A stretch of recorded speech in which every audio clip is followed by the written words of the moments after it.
ஓம் நம சிவாய. வாக்குண்டாம் நல்ல மனமுண்டாம் மாமலராள் நோக்குண்டாம் மேனி நுடங்காது பூக்கொண்டு துப்பார் திருமேனி தும்பிக்கையான் பாதம் தப்பாமல் ஷார்வார் தமக்கு. அரண்நாமமாயிரத்தில்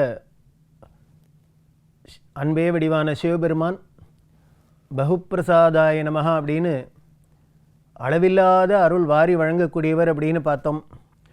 அடுத்த 423வது திருநாமம் ஓம் சுஸ்வப்னாய நமஹா அப்படின்னு இருக்கு. சுஸ்வப்னாய நமஹா அப்படின்னா நல்ல கனவு காண்றது அப்படின்னு ஒரு அர்த்தம். ஆனால் இந்த இடத்துல என்ன அப்படின்னா சிறந்த யோக நித்ரையில் உள்ளவர் அப்படின்னு அர்த்தம். அது என்ன யோக நித்ரை அப்படின்னா யோகிகள் தூங்கக்கூடியது. இப்போ நாம் சாதாரண மனிதர்கள்லாம் தூங்குகிறோம். முன்னமே பார்த்துருக்கோம், நமக்கு ஒரு மனிதனுக்கு 3 விதமான அவஸ்தை அப்படின்னு எல்லா ஜீவராசிகளுக்கும். அதாவது ஜாகிரத் அப்படின்னு விழிப்பாக இருக்கிறது, முழிச்சுன்னு இருக்கிறது. சுஷுப்தி அப்படின்னு தூங்கிறது, உறங்கிறது. உறங்கிறதுனா டீப் ஸ்லீப் அப்படின்னு சொல்கிறோமே அது.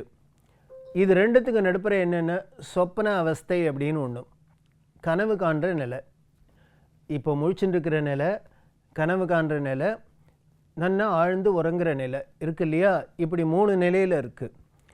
இதில் இந்த சொப்பன நிலை அப்படிங்கிறது ஒரு ஆச்சரியமான ஒரு விஷயம், ஒரு பெரிய வேதாந்த தத்துவத்தை நிரூபிக்கிற ஒரு விஷயம். அதனால் இப்போ சிறந்த யோக நித்ரையில் இவர் இருக்கார் அப்படின்னா, இப்போது கோவிலெல்லாம் போனால் பார்க்குறோம், பெருமாளை எப்படி நமக்கு காமிச்சிருக்கு, அவர் நன்னா ஆதிசேஷனில் படுத்துட்டு உறங்குறாப்பில் இருக்குது. ஆச்சரியமான ஒரு விஷயம் என்ன அப்படின்னா, இதில் ஒரு முரண்பாடான ஒரு விஷயம் என்ன அப்படின்னா, இவரோட வேலை என்ன, அண்டச்சராச்சரத்தையும் காக்கிறது தானே இவரோட தொழில், காக்கும் கடவுள் தானே. ஆனால் காக்கிறவர் எப்பொழுதும் ஒரு வீட்டை வாட்ச்மேன் காவ காக்கிற அப்படின்னா அவர் எப்பொழுதும் தூங்காத முழிச்சுன்னு தானே இருக்கணும், அலர்ட்டாக. ஆனால் இவர் அண்டச்சராச்சரத்தையும் காக்கிறவர் நன்னா படுத்துன்னு தூங்குறாப்புல இருக்குது. தூங்குறது எங்கே தூங்குறாராம் அப்படின்னார், எங்கேயோ கதவை சாத்தின்னு யாரோட ஒரு தொந்தரவும் இல்லாத உள்ளுக்குள்ளே கதவை சாத்தின்னு தூங்கலை. எங்கன்னார், பெரிய சபையில் தூங்குறார். அதனால தான் அரங்கம்னாலே ஸ்டேஜ் தானே, அதில் இவர் படுத்துன்னு தூங்குறார். அது என்ன, திரு அரங்கம், ஸ்ரீரங்கம்.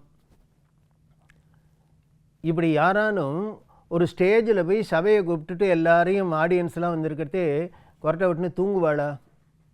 ஆனால் இவர் இப்படி தூங்குறாப்பில் இருக்குது. அப்படி தூங்குற அவர் காக்கிறவர் கடவுள் தானே. இப்போ தூங்கி இருந்தான்னா உலகம்லாம் எப்படி காக்கப்படும் அப்படின்னா அங்கே தான்.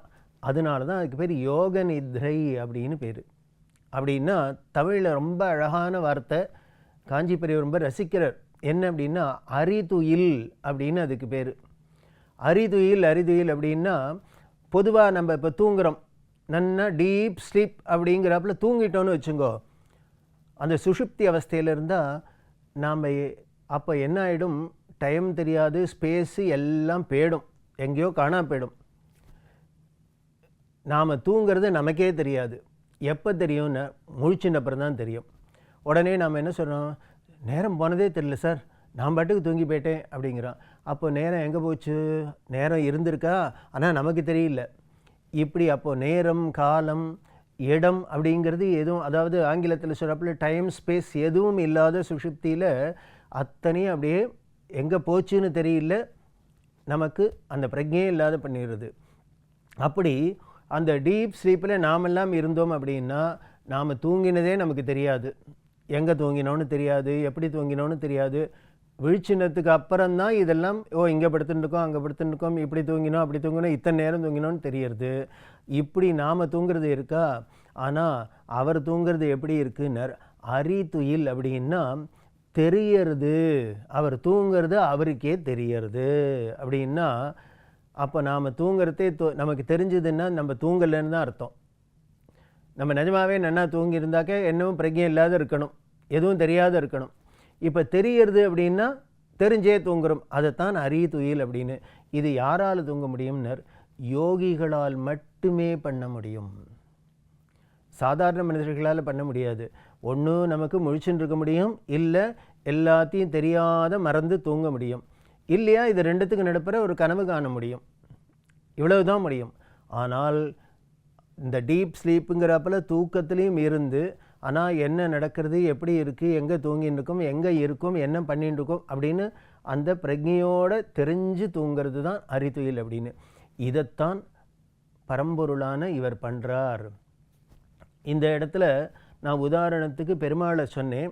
ஆனால் வேதாந்த ரீதியாக பார்த்தா அது சிவனாக இருந்தாலும் சரி, இல்லை நீங்கள் பெருமாள்னு சொன்னாலும் சரி, ரெண்டும் ஒரே இது தான், ஒரே கடவுள் தான், ஒரே பரம்பொருள் தான். அப்படி அந்த தூக்க நிலையில் இருக்கிறதுனால என்ன, எதனால் இவர் இப்படி தூங்குறார், இவர் காக்கிற கடவுள் எதுக்காக இப்படி வந்து சபையில் படுத்துன்னு தூங்குறார் அப்படின்னா வேறு ஒன்றும் இல்லை. இப்போ நாம் கனவு காண்றோமா, கனவு காண்றதே என்ன பண்ணுறோம், என்னெல்லாமோ சாமான்லாம் வருது, அதுக்குள்ளே நமக்கு டைனிங் டேபிளில் சாப்பாடு வருது, நாம் எடுத்து சாப்பிட்றாப்பில் இருக்குது, ஆப்பிளை திங்குறாப்பில் இருக்குது, இன்னும் யாரோ நம்மளை வந்து அடிக்கிறாப்பில் இருக்குது, நம்ம அழறாப்பில் இருக்குது, இல்லை நாம் திருப்பி யாரோ அடிக்கிறாப்பில், என்னெல்லாமோ தெரியுது கனவில். இத்தனை கனவில் நடக்கிறதே நமக்கு நிஜமாக தானே இருக்குது. அப்போ கனவுன்னு தெரியாது நமக்கு, என்னமோ நிஜமாகவே நடக்கிறாப்பில் இருக்குது. அதனால தான் நம்மளோட எமோஷன், அல்ல யாரானு அடித்தா நமக்கு அழுக வருது, பக்கத்தில் படுத்துன்னுக்கிறா வேணால் சொல்லலாம், என்ன சிரிக்கிற என்ன அழற அப்படின்னு கேட்டால் அதில் ஏதோ உள்ளுக்குள்ளே நடந்திருக்கு, கனவில் கண்டிருக்கும், அதனால அதோட இம்பேக்ட் வெளியில் தெரியுது. இந்த அளவுக்கு நம்மளை உணர்ச்சி பூர்வமாக அந்த கனவில் எல்லாம் பார்க்குறது, நாம் செய்கிறோம், எல்லாம் பண்ணுறோம். இப்படி பண்ணுறதே அந்த கனவுக்குள்ளே இத்தனை சாமானும் இதெல்லாம் எங்கேருந்து வந்தது, யாரானு யோஜனை பண்ணுறோமா? நாம் கனவு காண்றது நம்ம நாற்காலியில் உட்காந்துன்னு இருக்கிறாப்பில் இருக்குது, யாரோடையோ பேசுகிறாப்பில் இருக்குது, இன்னும் 2 பேர் வராப்பில் இருக்குது, எதையோ சாப்பிட்றாப்பில் இருக்குன்னா நிஜமாகவே இங்கே யாரானும் உள்ளுக்குள்ளே வந்தாளா, 4 பேர் வந்தாளா, இல்லை நிஜமாகவே அங்கே ஒரு நாற்காலி இருந்ததா, இல்லையா நம்ம சாப்பிட்றாப்பில் அங்கே ஏதானு இட்லி ஆப்பிள்லாம் இருந்ததா, ஆனால் கனவில் எல்லாம் பண்ணியிருக்குமே. அப்போது இதுலேருந்து தெரியறது அது அத்தனையும் எங்கேருந்து வந்தது, எதை கொண்டு உருவாக்கப்பட்டது, எப்படி வந்தது அப்படின்னா எல்லாத்துக்கும் காரணம் மனசுங்கிற அந்த மனசு, நம்மளோட சித்தம் எண்ணம் மனசுன்னு சொல்கிறோமே, அதுதான் பண்ணின வேலை இத்தனையும். அது உள்ளுக்குள்ளே என்ன இருக்குது அப்படின்னு, அதுதான் சித் சக்தி சேதனா ரூபா ஜடசக்தி ஜடாத்மிகா லலிதா சஹஸ்ரநாமம் சொல்கிறதா, அந்த சித் சக்திங்கிற அதுதான் ஜீவன். ஜீவன் எல்லாம் என்ன சொல்கிறோம்னா அதைத்தான் ஆத்மா அப்படின்னு சொல்கிறது. அது என்ன பண்ணுறதுன்னு இத்தனையும் உண்டாக்குறது. உண்டாக்கி நம்ம நன்னா இருட்டில் தானே படுத்துன்னு தூங்குகிறோம், லைட்டெல்லாம் அணைச்சிட்டு நன்னா இருட்டில் தான் படுத்துன்னு தூங்குகிறோம், கண்ணை வேறு மூடின்னு இருக்கோம். ஆனால் உள்ளுக்குள்ளே கனவில் காண்றதே அத்தனையும் என்னென்னா பிரமாதமாக தெரியறது, நமக்கு கிளியராக தெரியறது. எப்படி தெரியறது அப்படின்னா அந்த உள்ளுக்குள்ளே இருக்கிற ஒரு ஒளி இருக்குது, அந்த ஆத்மாக்குன்னு ஒரு ஒளி இருக்குது, அதுதான் தைஜசர் அப்படின்னு போய்ட்டு, தேஜஸ் அப்படின்னாலே ஒளிச்சம் தானே, அந்த ஒளியாக இருக்கிறது. அந்த சொப்பன அவஸ்தைக்கு அதிதேவதையாக இருக்கிறது அந்த தைஜசன்கிற அந்த தேவதை. அதுவாக இவர் இருக்கிறதுனால சுஸ்வப்னா, அது இருக்கிறதுனால தான் நமக்கு நல்ல விதமாகவே கனவு தெரியுறது. அந்த தைஜசன் மட்டும் இல்லை அப்படின்னா நமக்கு ஒன்றுமே தெரியாது, வெறும் இருட்டாகவே தான் இருக்கும் உள்ளேயும். அப்படி நம்மளோட கனவுக்குள்ளேயே நாமளே என்ன பண்ணுறோம், பலவிதமான சாமான்களை, பலவிதமான ஊர்களை, பலவிதமான மனிதர்களை எல்லாத்தையும் நாமளாகவே தயாரிச்சுன்னு க்ரியேட் பண்ணிட்டு அதை எல்லாத்துலேயும் என்னென்ன விவகாரம் பண்ணணுமோ அத்தனையும் பண்ணி அனுபவிக்கிறோமா.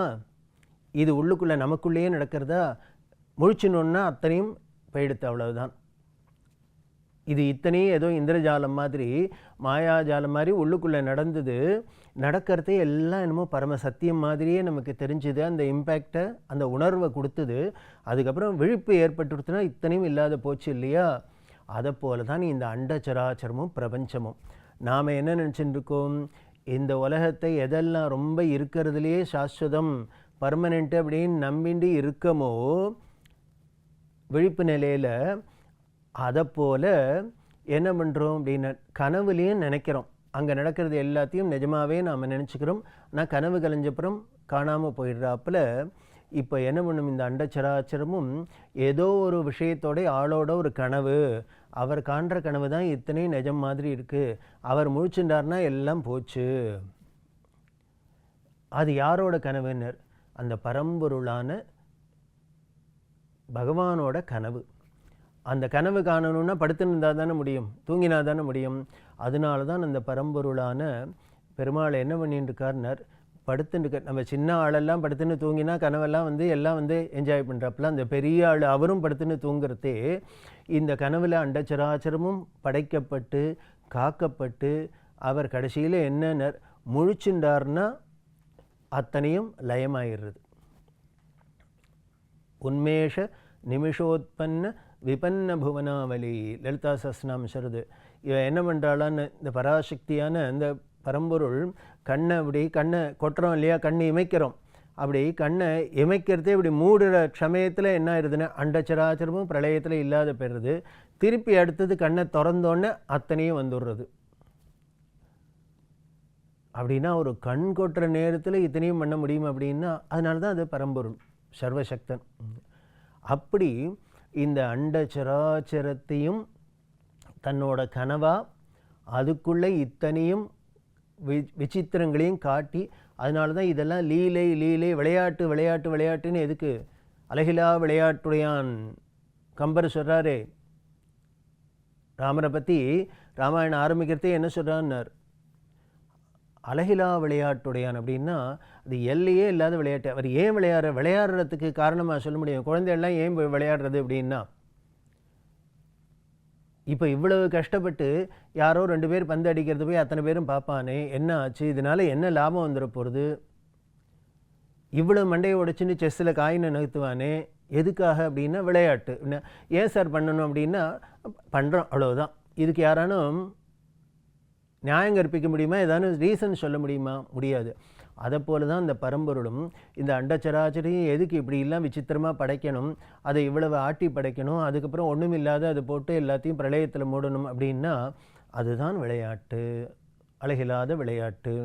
அப்படி அந்த விளையாட்டை இந்த பிரபஞ்சத்தை சிருஷ்டி ஸ்திதி லயம் எல்லாம் எங்கே நடக்கிறது அப்படின்னார் அவரோட ஒரு சொப்பன நிலையில். அதனால அப்படி தெரிஞ்சு பண்ணுறதுனாலேயே அதுக்கு பேர் அறிதுயில்னு பேர். இதை தெரிஞ்சு தான் எல்லாம் பண்ணுறது. நமக்கு சொப்பனம் வரதெல்லாம் நாம் நினச்சின்னு இந்த மாதிரி தான் சொப்பனம் வரணும், அந்த மாதிரி தான் கனவு வரணும்னு நினச்சாலாம் பண்ண முடியாது. ஆனால் அது பரம்பொருளாக இருக்கிறதுனால என்னென்ன இப்படி தான் இருக்கணும் அப்படின்னு கனவுன்னா அது தெரிஞ்சே பண்ணுறதுனாலே அறிதுயில்ங்கிறோம். அதனால தான் அதை சுஸ்வப்னம் அப்படின்னு சொல்லி இந்த அண்டச்சராச்சரத்தில் இத்தனை விதமான சிருஷ்டி ஸ்திதி இதெல்லாம் இருக்கிறதுனால தானே இத்தனையும் விசித்திரங்கள்லாம் இருக்குது. முதல்ல நாமளாமே இப்படி தானே இருக்கும். அதுலேயும் ஏதோ ஒரு ஆனந்தம் இருக்கா இல்லையா? ஏதோ பிறவி பிறவி அப்படிங்கிற சொல்லி சொல்கிறமே வழி இப்படிலாம் பிறக்கிறதுனால தானே இத்தனை நல்ல விஷயங்களை தெரிஞ்சுக்க முடியுது, நல்லது அனுபவிக்க முடியறது, என்னெல்லாமோ நமக்கும் கிடைக்கிறது இல்லையா? அதனால இது வேணும்னே பண்ணுறக்கூடியது தானே. அவர் அப்படி பண்ணுறதுனால தான் அப்படி அறிதுயில் அவர் இருந்து அந்த கனவு நிலையில் எல்லாத்தையும் இந்த அண்டச்சராச்சரத்தையும் படைத்தல் காத்தல் அழித்தல் எல்லாம் பண்ணுறதுனாலேயே அதை அவரோட அந்த துயில என்ன சொல்லியிருக்கு, சுஸ்வப்னாய நமஹா அப்படின்னு சொல்லியிருக்கு. அப்படி அவர் கனவில் பண்ணக்கூடிய இந்த லீலைகளில் அவரோட பெருமை என்ன அப்படிங்கிறத இன்னும் தொடர்ந்து பார்க்க போகிறோம். ஓம் நம சிவாய.